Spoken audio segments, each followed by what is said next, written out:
invite Imran to address the Union.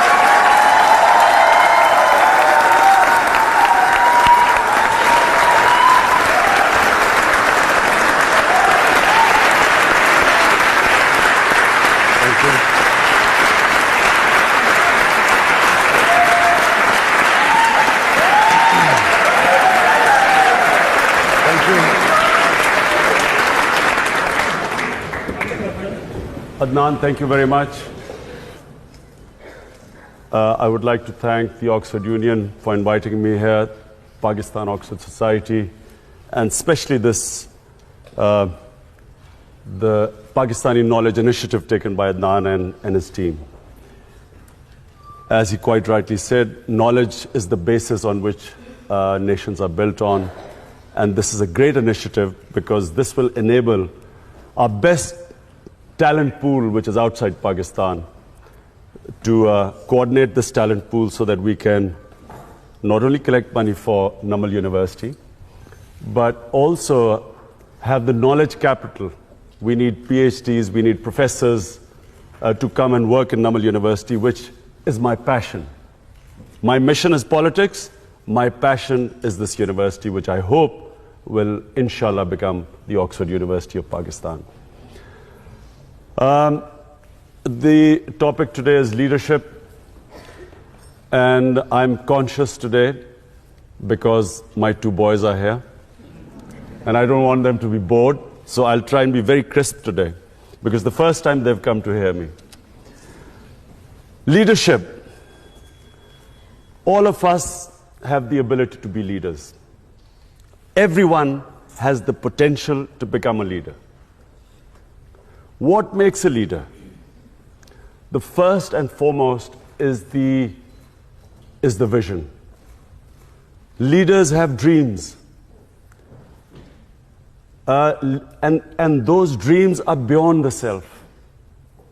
There has never been a leader whose dream is concentrated on the self. So my great inspiration is the great Iqbal. Iqbal, in my opinion, was probably the greatest Muslim philosopher in the last 500 years. And he came up with this concept of a leader.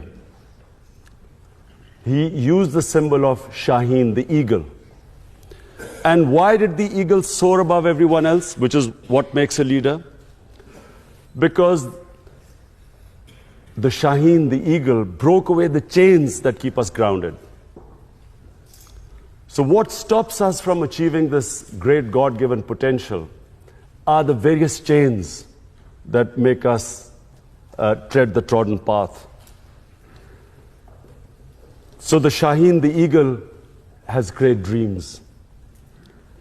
The difference is not talent, difference is not education.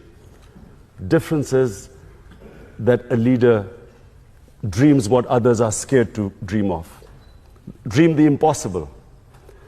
And then that dream is, as I repeat, is not based on the self. They always think bigger than themselves. It's either their nation, their society, and then they struggle to achieve that dream. Now, the quality that distinguishes leaders is their ability to take pressure. Winston Churchill became a leader in Britain. When the biggest crisis was faced by the country, they looked upon someone who could take the pressure. How do you take pressure? When you struggle. When you struggle and when you have setbacks, you pick yourself up, you resume your struggle. It's eventually you get stronger. Each time you pick yourself up, you get stronger. So, a Nelson Mandela, it's 27 years the man spent in jail. But his dream was not restricted to himself. He was offered everything. The apartheid regime offered him everything except what he wanted. One man, one vote. A leader never compromises on his dream. The moment you start a compromise, it's a downward spiral. So, it's when you stick to your dream and take all the pressure which you have to achieve that dream. you build that resilience, the endurance, the strength. And it's like physical exercise. The bigger weights you pick up, the stronger you get. The more you pit yourself against resistance, the stronger you get. But above all, no one has ever achieved anything who's always put himself before the society. So whether it was our great leader, Muhammad Ali Jinnah, Quaid-e-Azam, he was dying of TB. He never let anyone know that he was dying because he realized that he was the only one who could have achieved the dream of Pakistan. So it wasn't for him. The dream for Pakistan was not for himself because he was already dying of cancer, of TB. The dream was something beyond the self. And so was Gandhi, another great leader. Mandela, our prophet, peace be upon him, the greatest leader. When he struggled for 13 years, every hardship he faced in these 13 years. And eventually when he headed the state of Medina, and all the hardships they faced, but when he was in the 10 years when it was at the peak of his power,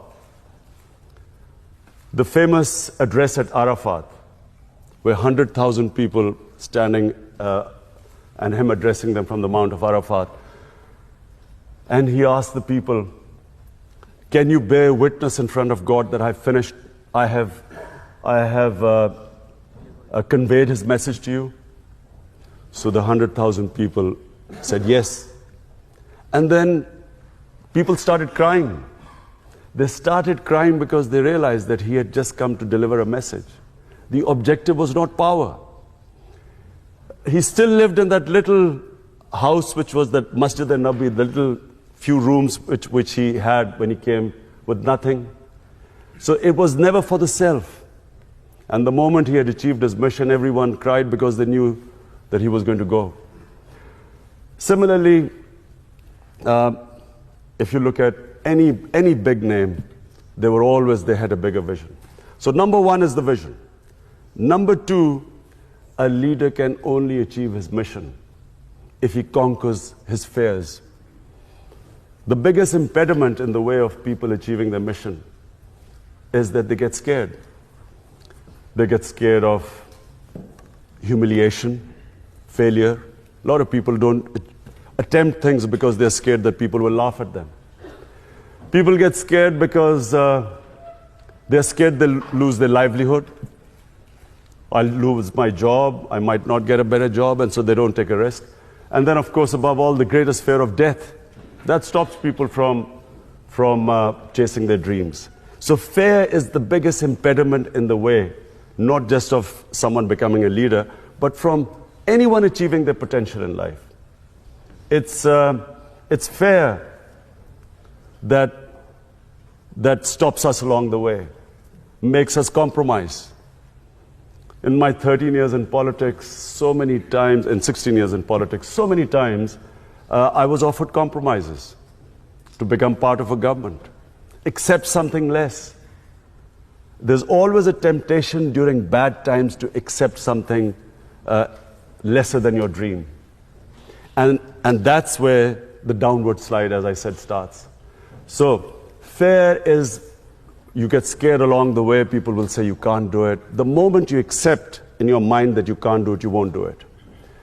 As long as you think, as long as you do not accept defeat, failure cannot defeat you. You only lose when you give up. As long as you keep pursuing your dream, every setback is a time to analyze where you went wrong. Analyze your mistakes, correct them, pick yourself up, start your struggle again. One of the great attributes of a good leader is his ability to analyze where he went wrong. The ability to be their own best critic. They should be able to analyze, because you can always come up with a wrong analysis and go take the wrong road. When you have a setback, you will always have access to a lot of advice. a lot of people will be giving you suggestions. Suggestions are free, so there are plenty of them. It's then the ability to know, and you should be your own best critic. And finally, a leader must have integrity. You cannot have a leader who does not have credibility. People only follow someone who they trust. So all the great leaders, and our great leader, Jinnah, or even his opponents always knew him to be an honest man. He spoke straight, people trusted him, they knew where they stood with him. Of course, that was also the greatest, our prophet, peace be upon him, was called the honest one, the truthful one, Al-Amin. A leader cannot not be credible. You can't be a leader if you do not have credibility. So credibility is one of the biggest reasons why people follow you. They have to trust you to go out and risk their lives for you. So all great leaders always were trusted by the people who followed them. So these are the three main qualities that makes a leader. From my own experience, I found when I played cricket as captain, cricket was the only sport that needs leadership. No other sport needs a leader. The coach is everything. I found in cricket that when the chips were down, the entire team looked towards the captain. Captaincy only came in moments of crisis. If you were doing well, you didn't need a captain, but you needed a captain when there was a crisis. And the moment the captain went down, the team went down with him. As long as the captain would not accept defeat, the players always looked at his body language, not the speeches he made. What was his body language? If his body language betrayed fear or if the body language reflected defeat, the team would give up. When I was building the hospital, it was far more difficult than something I had ever done on the cricket field. And all along the way, there were people who used to say, you can't do it. The first ever meeting we had, we were trying to clear the concept of building a cancer hospital in Pakistan. So I had 20 doctors, top doctors from Lahore invited to give me advice how to start, how to build a cancer hospital. 19 out of 20 said you cannot build a cancer hospital in Pakistan. The government of Punjab had tried, they had failed to build the hospital. Only one said that you can build a hospital, but that doctor said that you cannot treat cancer patients free. Today, Shaukat Hanum is the only private cancer hospital anywhere in the world where 70% of patients get free treatment.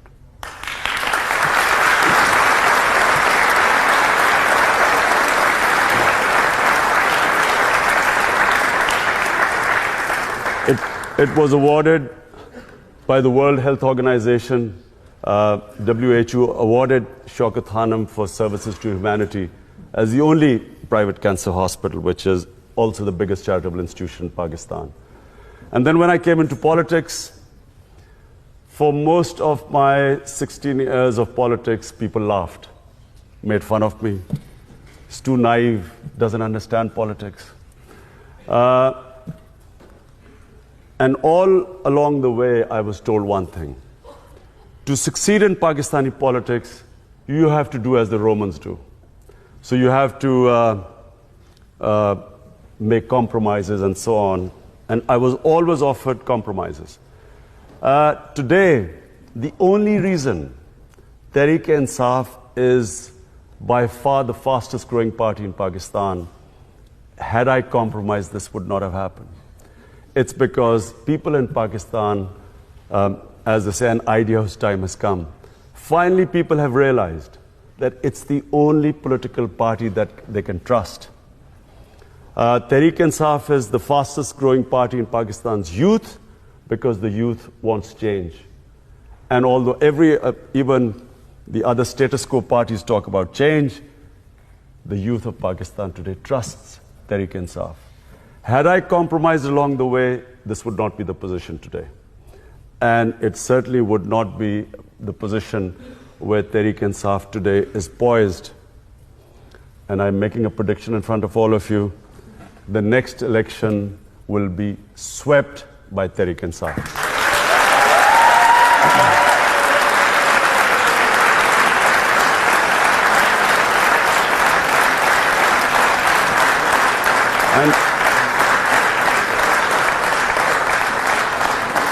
And on behalf of both the Oxford Union, Oxford University Pakistan Society, and I think everyone here, I wanted to say a huge thank you, Imran, for coming today and for giving this hugely inspirational talk. I really think I speak on behalf of everyone here when I say that your thoughts on leadership, on overcoming every single fear that we have, and on standing up for what is right are things that we all need to think about a lot, especially for those of us who are students and are looking towards going perhaps into politics later on. As a small thank you from the union, as a former alumni, you said that this might be the last time that you ever come to visit us. So we wanted to give you a photo of, from one of our archives of what the chamber used to look like when Benazir Bhutto was president.